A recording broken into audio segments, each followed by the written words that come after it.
अफजाल, अरे ओ अफजाल, कहाँ रह गए हो भाई?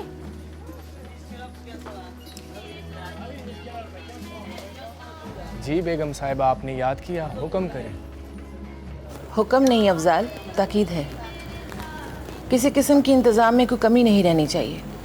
और हाँ, मेहमानों के लिए खाना बन गया क्या? जी जी, तकरीबन तैयार है। बारात के इस्तकबाल और मेहमानों के बैठने के लिए बड़े हाल में कुर्सियाँ और टेबल्स लगवा दी गई हैं। सारे काम की निगरानी मैं खुद कर रहा हूँ, कोई कोताही नहीं होगी। हाँ, ऐसा ही होना चाहिए। इस घर में एक मुद्दत के बाद खुशी का मौका आया है। अगर मैं भूल नहीं गई तो जिस दिन शादी इलेक्शन जीते थे ना, उस दिन हमारे घर में ढोल बजे थे। लोग आए थे, खाने पके थे। फिर उसके बाद तो जैसे वीरानी ही आ गई हो। और हाँ, बारात आई नहीं अभी तक। लोग कहाँ तक पहुँचे, कुछ पता नहीं चला। बेगम साहिबा, बारात की आमद में अभी 2 घंटे बाकी हैं। 4 बजे का टाइम था, अभी 2 बज रहे हैं। गेट पर इस्तकबाल के लिए लोगों को तैयार रखा है। खूब, बहुत खूब। अरे हाँ भाई, मुझे वक्त का कहाँ अंदाज़ा रहता है। मेरे लिए तो बस घड़ी की टिक टिक ही वक्त का एहसास है, वरना तो 4 सुबह अंधेरा ही है। और हाँ, वो कमबख्त कामचोर जाकिर कहाँ है? उसे देखो और मेरे पास भेजो। जी बेगम साहिबा, अभी भिजवा देता हूँ।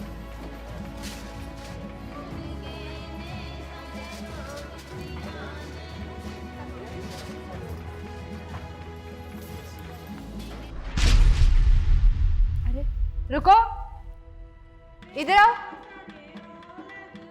तुम इधर आओ।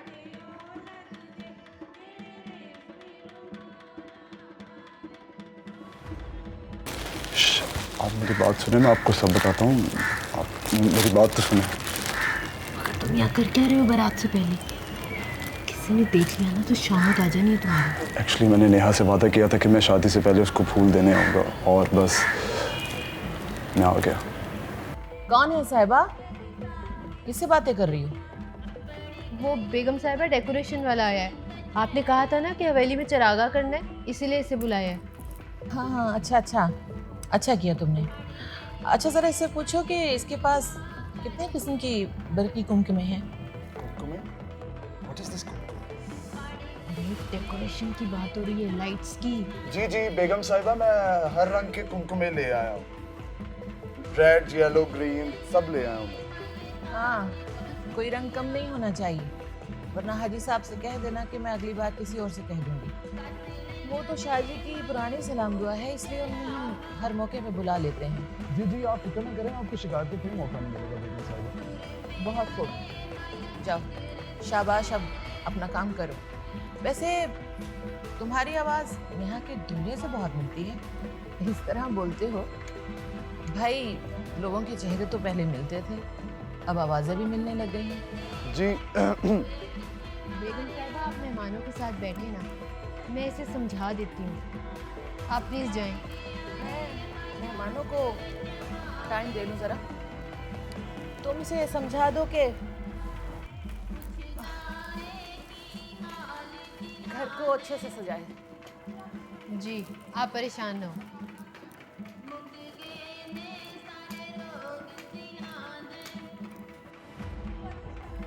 पागल इंसान, क्यों आए हो? कोई देख लेता तो? मैं बस नेहा को ये फूल देने आया था, प्लीज़ आप मेरी हेल्प करें। मैं बस थोड़ी देर में उससे मिलके चला जाऊंगा वापस। ये फूल तुम दोनों मसले जा सकते थे। वैसे नेहा ने तुम्हारे पास आना ही था, तो फिर ये ड्रामा करने की क्या जरूरत थी? कुछ सब्र नहीं हो सकता तुम दोनों से?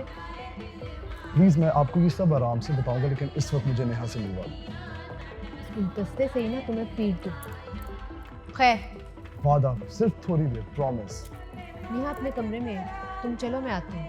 और सुनो, अगर तुम यहाँ किसी को भी नजर आए ना, तो मुझसे बुरा कोई नहीं होगा। सच्ची साहिबा जी, आपसे अच्छा कोई नहीं है। अच्छा, अब अपने चेहरे के सामने ना ऐसे ही ये गुलदस्ता रखो जैसे तुम बाहर रख के आए थे। चलो जाओ अब जल्दी से।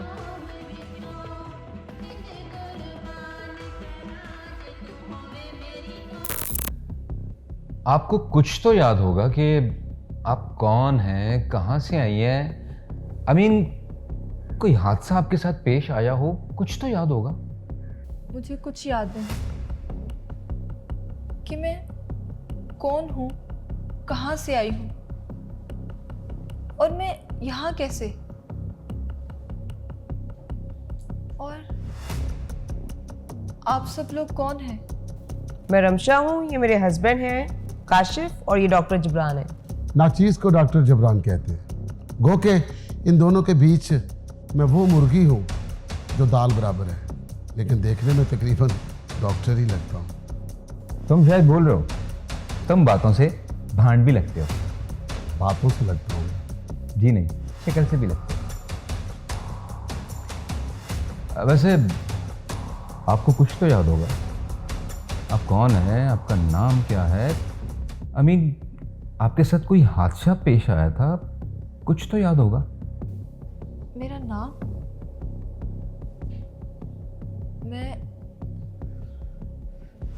मुझे कुछ याद नहीं आ रहा, कुछ नहीं। मेरे सर में बहुत दर्द है। Okay okay okay, it's all right, you take it easy. आप आराम करें, हम बाद में बात कर लेंगे। जबरान, क्या लगता है तुम्हें, क्या हुआ इसे? मैं कोई ज्योतिषी तो हूँ नहीं जो बता सकता। एज डॉक्टर मैंने चेकअप कर लिया है, सर पर कोई चोट भी नहीं है। विदाउट सीटी स्कैन और एक्सराज कोई ओपिनियन कायम करना अच्छी बात नहीं है। बाकी मेमोरी लॉस की कोई वजह और भी हो सकती है। क्या वजह, ऐसा क्या हो सकता है?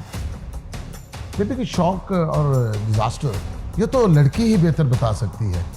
मैंने मेडिसिन लिख दी हैं, she need a complete rest, फिर उसके बाद यही कुछ बता सकती है। वैसे हो सकता है हमें साइकेट्रिस्ट से भी कोई कंसर्न करना पड़े। You mean complicated? हाँ यार, कॉम्प्लिकेटेड तो है, क्योंकि इसके पास कुछ भी नहीं है, ना कोई आईडी कार्ड, ना कोई मोबाइल नंबर, ना कोई एड्रेस। काशिफ, हमें अभी और रिस्क नहीं लेना चाहिए। मुझे लगता है हमें पुलिस को इन्फॉर्म करना चाहिए। हाँ yeah, you are right, we must inform the police. हमें 1-2 दिन देख लेना चाहिए। वैसे तो कोई खतरे वाली बात नहीं है, और वैसे भी पुलिस को बीच में लाना कोई अक्लमंदी वाली बात नहीं है। मगर खतरे वाली बात हो सकती है हमारे लिए। हम किस तरह एक अनजान लड़की को इतने दिन अपने घर पर रख सकते हैं? एटलीस्ट जब तक ये कुछ बताने के काबिल नहीं हो जाती। और अगर इसकी मेमोरी वापस ना आई तो इसका हल है ना मेरे पास। यादाश्त ना भी वापस आए तो नई यादाश्त के तौर पर मैं डॉक्टर एज मसीहा इस लड़की का सहारा बन सकता हूँ। वैसे भी इस हसीना का गुमनाम चेहरा मुझसे देखा नहीं जा रहा। शाट अप, हर जगह तुम्हारा रोमांस उबल कर बाहर आ जाता है। खैर इतनी बुरी भी सिचुएशन नहीं है। हाँ, तुम लोगों को क्या पता सिंगल लोगों के गमों का। हाय रे किस्मत, घर का डॉक्टर, न घर का न हॉस्पिटल का। मिस्टर गमगीन सिंगल डॉक्टर, क्या आप अपनी ये बकवास बंद करेंगे? और हाँ, हम लोग डिनर पर जा रहे हैं। अगर आपको कबाब में हड्डी बनना है तो चलिए।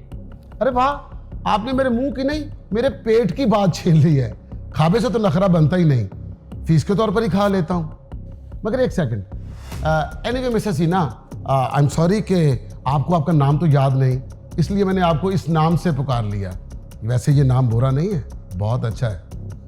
मेडिसिन ले लीजिएगा और थोड़ा रेस्ट कर लीजिएगा, अच्छी हो जाएगी। मगर मैं हूँ कौन? और यहाँ? काश यहाँ कोई मौलवी साहब होते तो मैं आपकी नई शनाख्त और तारफ बना देता। हसीना ज़ौजा डॉक्टर जबरान। जिब्रान, शराब। शटअप का मतलब तो आपको भूल गया होगा ना। वैसे ये बेइज्जती वाली बात नहीं है। होप कि आप इनकी बातों को सीरियस नहीं लेंगी। चलो अब बाकी बकवास रास्ते में ही कर लेना। ओके ओके ठीक है। एक तो डॉक्टर और पेशेंट के बीच में ये सेहतमंद समाज आ रहा है। Okay take care. हाँ, रेस्ट करना आप। चले। मैंने रजिया को बोला है, वो आपको गेस्ट रूम में छोड़ देगी। ओके? और अगर मेरी ज़रूरत पड़े तो आवाज़ दे दीजिएगा, मैं उड़ता हुआ आ जाऊँगा। जी हाँ, उड़ते हुए आएंगे और खुद उड़ जाएंगे। Will you please shut up? आप अपनी ये बकवास बंद करेंगे? चलें, डिनर पर हम लेट हो रहे हैं। चलिए।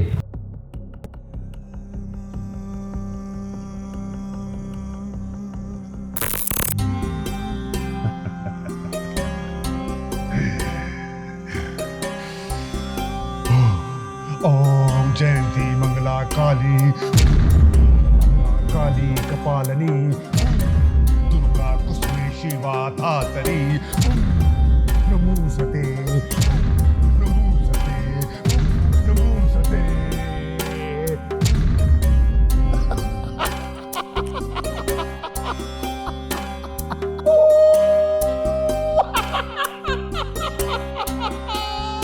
जय काली माता की।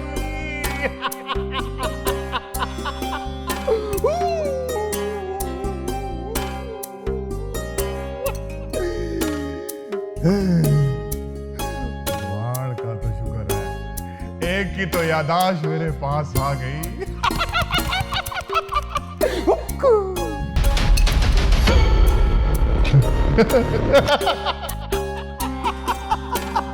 अरे अरे मेरा मंत्र तो कामयाब हो गया। मुझे तो एक नागड़ की यादाश्त चाहिए थी, यहाँ तो 2 नागड़ों की यादाश्त आ गई। रे रे रे रे रे रे रे रे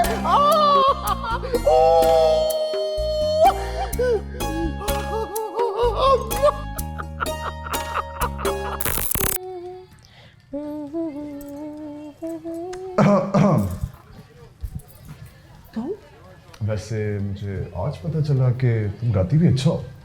पहले तो इस हसीन मुटियार ने हमारे लिए कभी ऐसा गीत नहीं गाया। आदाब अर्ज़। तुम यहाँ क्या कर रहे हो? हाँ मैं यहाँ कहा था ना कि मैं आऊँगा, तो आ गया। पागल हो गए हो तुम? किसी ने देख लिया तो क़यामत आ जाएगी। खुद तो मरोगे, मुझे भी मरवाओगे। जाओ यहाँ से। अरे बाबा उनकी फ़िक्र ना करो, तुम्हारी फलक भी को तो वैसे भी नज़र नहीं आता, तो इसलिए उनकी फ़िक्र ना ही करो। और जहाँ तक बात रहेगी साहिबा जी की, उन्होंने मुझे यहाँ तक पहुँचाया ताकि मैं अपनी होने वाली दुल्हन को एक नज़र देख सकूँ। देख लिया ना, अब जाओ यहाँ से, इससे पहले कि कोई आ जाए। अरे भाई अभी तक जी भर के देखे कहाँ। और तुम डर क्यों रही हो? मतलब मैं इस घर का दामाद हूँ यार, जब चाहे आ सकता हूँ। तुम्हें अभी इस घर के दामाद बनने में काफ़ी टाइम है, सो प्लीज़ जाओ यहाँ से। अपनी जान जोखिम में डाली मैंने, और मैडम है कि लिफ्ट ही नहीं करवा रही। तो किसने कहा था इस नन्ही सी जान को इतना मुश्किल में डालने के लिए? सवाल तो अच्छा है, और इसका जवाब ये है कि इस हसीन चेहरे को सबसे पहले देखने के लिए और ये गुलदस्ता आपको देने के लिए इस नन्ही सी जान ने इतना एडवेंचर किया। थैंक यू, कबूल किया। अब जाओ यहाँ से, इससे पहले कि कोई देख ले। और हाँ, दूल्हा बन के आओ। ओह जी इतनी जल्दी भी क्या है? और मैंने कौन सी ऐसी बात कह दी कि आपने मुंह ही मोड़ लिया? अब ये मुंह आपको मुंह दिखाई के वक्त ही दिखाऊंगी। लेकिन तब तक तो ये आशिक शौहर बन चुका होगा, और अगर आशिक शौहर बन जाए ना तो फिर वो शौहर रहता है, आशिक नहीं। मतलब इश्क मुकम्मल हो जाए तो आशिक आशिक नहीं मालिक बन जाता है। इश्क अगर हासिल कर लिया जाए तो माले गनीमत से बढ़कर कुछ नहीं होता।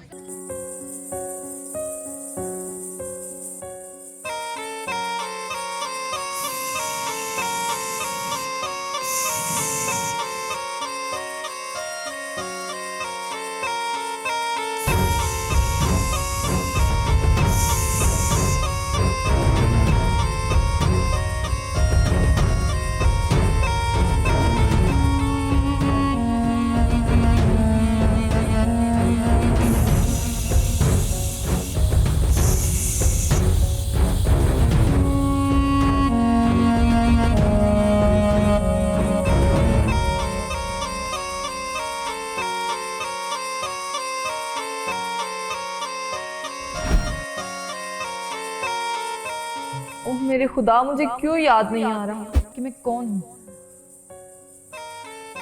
कहाँ से आई हूँ और मेरा नाम क्या है, यहाँ कैसे आई,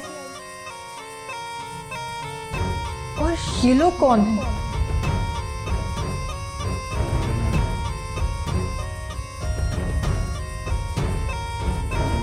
मुझे क्यों कुछ याद नहीं आ रहा।